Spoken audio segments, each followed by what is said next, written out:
sebelum saya membahas apa itu open source, saya akan coba menjelaskan bagaimana sih alur pembuatan sebuah software. Sebuah software atau perangkat lunak dibuat dengan cara menuliskan suatu perintah dengan teks yang dimengerti oleh komputer pada sebuah text editor, seperti Notepad contohnya.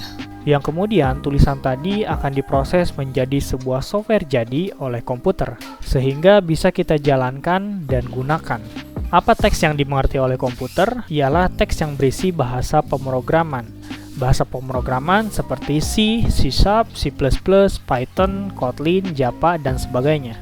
Dari yang saya paparkan tadi, setidaknya ada 3 tahapan, yaitu pertama, menulis aplikasi yang akan kita buat atau sering juga disebut dengan coding, pemrosesan teks menjadi sebuah software atau biasa disebut dengan compile, dan di tahapan ketiga, barulah kita bisa menjalankan dan menggunakan softwarenya.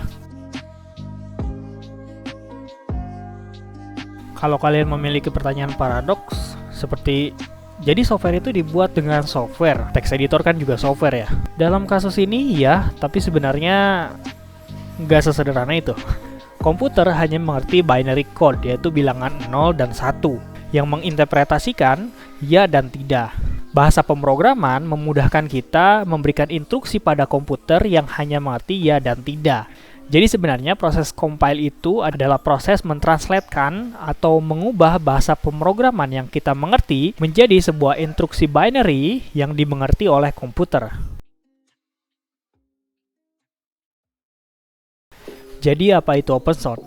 Open source software adalah software yang kodenya dirancang untuk bisa diakses oleh publik, sehingga siapapun di seluruh dunia bisa melihat teks atau kode pembuatan si software. Tidak sampai di situ, siapapun bisa mengubah dan mendistribusikan ulang sesuai keinginan mereka. Contoh software open source seperti Kdenlive, GIMP, Krita, Audacity, dan mungkin yang paling populer itu ada Blender ya kalau di dunia kreatif.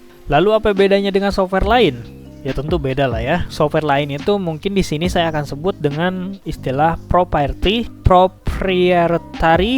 atau closed source lah ya, seperti Adobe, Autodesk atau Microsoft Office. Ketika kita mendapatkan software closed source, yang kita bisa dapatkan hanyalah aplikasi yang siap dijalankan dan kita gunakan. Sehingga jika ada sesuatu yang ingin dirubah, mentok-mentok kita akan memberikan feedback gitu pada pengembang softwarenya. Karena teks atau sumber kodenya itu bersifat tertutup atau mungkin rahasia gitu. Jadi sumber kodenya itu tertutup dan hanya diketahui oleh si pembuatnya aja. Si pembuatnya itu bisa individu ya atau perorangan, bisa juga kelompok atau mungkin sebuah perusahaan besar seperti Microsoft gitu. Dari sini mungkin kita bisa menyimpulkan ya apa perbedaan dari software yang gratis, software yang tertutup atau proprietary ya, dan juga sebuah software yang open source atau software sumber terbuka. Nah, lisensi open source yang populer digunakan itu ada MIT License, GPL, dan juga Apache License 2.0 ya.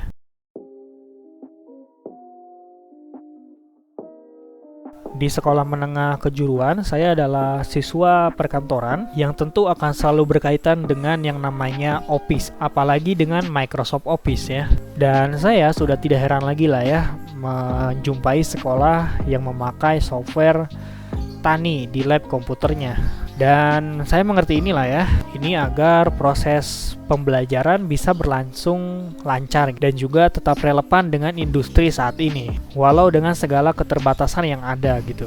Toh kan masih belajar gitu ya.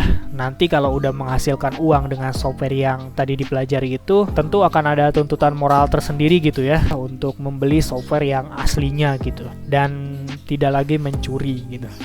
Namun hal tersebut membuat saya sering bermimpi gitu. Apa jadinya jika lembaga pendidikan yang tugasnya menyiapkan SDM untuk industri dan juga industri menggunakan software yang terbuka, sehingga dampaknya semua orang bisa mengakses alat yang ada di industri, dan bisa saja karena akses itu siapapun bisa memakai dan juga bisa ahli dengan alat tersebut, sehingga akan tercipta SDM bukan hanya dari lembaga pendidikan tapi juga umum, dan mungkin saja itu akan ada persaingan gitu antara lembaga pendidikan dan juga umum, sehingga lembaga pendidikan akan lebih fokus untuk bagaimana caranya agar menciptakan SDM yang siap bertempur dengan siapapun.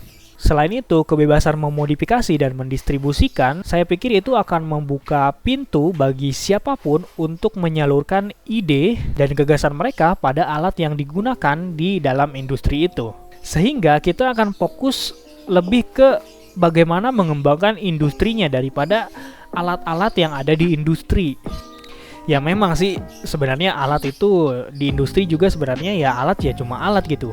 Di industri itu nggak ada yang fokus ke alatnya, tetapi lebih fokus ke industrinya. Namun nyatanya di lembaga pendidikan, saya tidak akan sebut lembaga pendidikan mana, tetapi tidak semua, tetapi beberapa lembaga pendidikan gitu cenderung lebih fokus ke alatnya gitu, atau ke softwarenya gitu. Sebenarnya sih ini fenomena yang jarang terjadi di lembaga pendidikan, tapi adalah lembaga pendidikan yang seperti itu.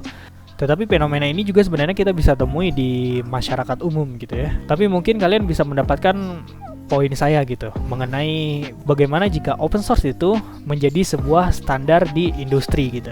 Begitu banyak interpretasi akan masa depan dan begitu menarik melihat ide-ide yang berbeda bahkan bertolak belakang dari setiap individu perlahan melebur, tercampur menjadi masa depan yang sebenarnya. Namun walau begitu, melihat perkembangan open source software yang berbasis desentralisasi yang dihidupkan oleh komunitas dan juga donasi, serta membandingkannya dengan perusahaan software yang sejenis, saya sadar akan adanya kekuatan uang di situ. Dan mungkin kita masih perlu menunggu software open source lain berkembang sampai tahap menuju standar industri setidaknya.